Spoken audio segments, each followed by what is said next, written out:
بسم اللہ الرحمن الرحیم۔ شروع اللہ کے نام سے جو بڑا مہربان اور نہایت رحم والا ہے۔ حضرت امام غزالی رحمۃ اللہ فرماتے ہیں، میں نے جب اس دنیا پر نظر ڈالی تو محسوس ہوا کہ ہر کوئی کسی نہ کسی سے محبت کرتا ہے اور اس کو چھوڑ کر قبر میں چلا جاتا ہے۔ میں نے سوچا کہ میں کیوں نہ نیکیوں سے محبت کروں تاکہ وہ مجھے قبر میں بھی اکیلا نہ چھوڑیں۔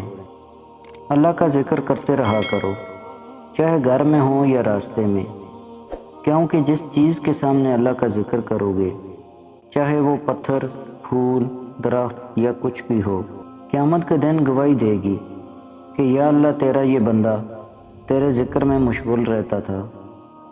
لوگ تمہیں درد دیں گے، رب تمہیں مرہم دے گا۔ لوگ تمہیں ذلت دیں گے، رب تمہیں عزت دے گا۔ لوگ تمہارے اوپر جج بنیں گے، رب تمہیں انصاف دے گا۔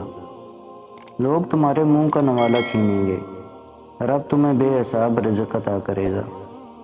اللہ تعالیٰ نے اپنے بندوں کے اوپر 3 عنایتیں کی۔ گندم اور اناج میں کیڑے پیدا کر دیے، ورنہ انسان اسے سونے اور چاندی کی طرح ذخیرہ کر لیتا اور لوگ بھوکے مر جاتے۔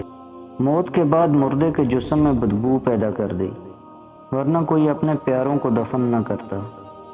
مصیبت کے بعد لوگوں کو صبر اور سکون دیا، ورنہ ان کی زندگی کبھی خوشگوار نہ ہوتی۔